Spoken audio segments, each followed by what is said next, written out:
నియోజకవర్గ BJP, Janasena, TDP పార్టీల ఉమ్మడి అభ్యర్థిని యనమల దివ్య నామినేషన్ దాఖలు చేశారు. ముందుగా ఆమె తేటగుంట రాజుల కొత్తూరులో పార్టీ కార్యాలయం నుంచి 3 పార్టీల నాయకులు, కార్యకర్తలు భారీ ర్యాలీ నిర్వహించారు. అనంతరం తహసీల్దార్ కార్యాలయంలో ఎన్నికల రిటర్నింగ్ అధికారి రామలక్ష్మికి నామినేషన్ పత్రాలను సమర్పించారు. అనంతరం స్థానిక గొల్ల అప్పారావు సెంటర్లో కాకినాడ ఎంపీ అభ్యర్థి తంగెళ్ల ఉదయ్ శ్రీనివాస్తో కలిసి కార్యకర్తలనుద్దేశించి మాట్లాడుతూ రానున్న ఎన్నికలలో టీడీపీ, జనసేన, బీజేపీ కూటమి అధికారంలోకి వస్తుందని అన్నారు.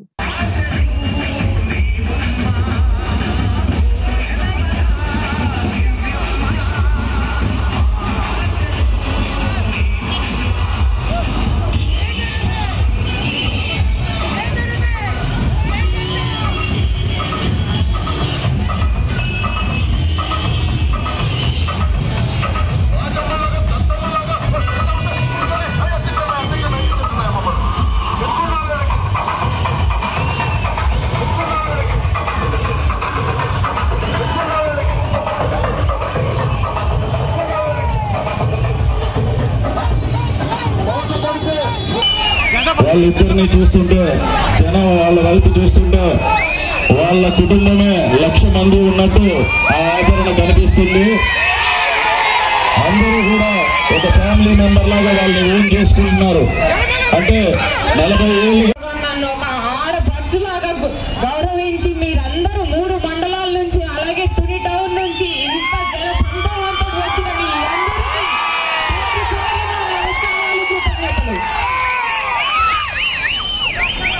ఇదే ఉత్సాహంతో, ఇదే జోష్ తోటి రేపు పొద్దున ఎలక్షన్ లో మీరందరూ ఓట్ల వర్షం కురిపిస్తారని ఆశిస్తున్నాను. రాబోయేది మన ప్రభుత్వం, జనసేన, టీడీపీ, బీజేపీ ప్రభుత్వం. తప్పకుండా అభివృద్ధి సంక్షేమ పథకాలు చక్కగా అమలవుతాయి.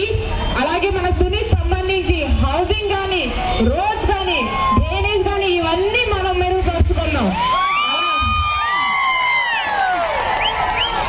ఒక తుని మహిళగా నేను చేసేది తునికి ఒక మహిళా డిగ్రీ కాలేజ్ తీసుకురావడం, అది తప్పక తీసుకొస్తాం.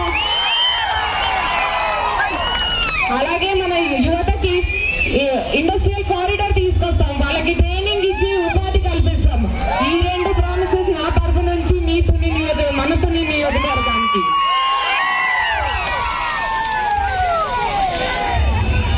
నేను ఎక్కడికి వెళ్ళలేదు, ఇక్కడే